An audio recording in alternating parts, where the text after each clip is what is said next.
La lettre est arrivée il y a quelques jours, polie mais ferme.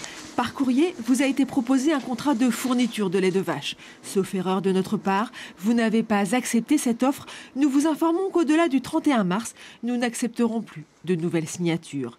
Suivent quelques lignes que Bertrand nomme menaces, suppression de primes, modification des dates de paye de lait, du chantage. C'est pas possible de signer ce genre de contrat.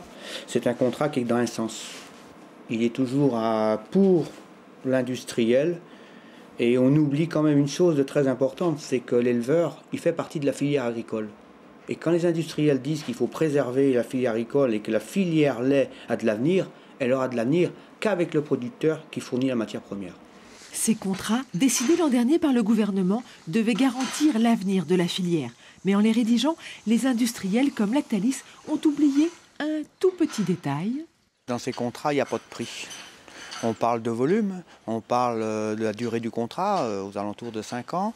On parle bien sûr des volumes et surtout de tous les droits qu'ont l'industriel et tous les devoirs qu'ont l'éleveur.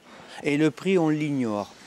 Lactalis collecte quelques 5,5 milliards de litres de lait par an. Dans la ferme, Bertrand en produit 500 000, une goutte de lait. Jamais un éleveur ne pourra négocier d'égal à égal avec le premier groupe laitier mondial.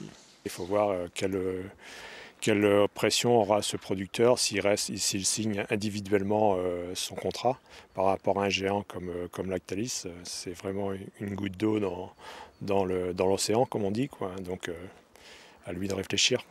L'Appli, comme la plupart des syndicats agricoles et des organisations de producteurs, dénonce ce chantage et appelle à ne surtout rien signer.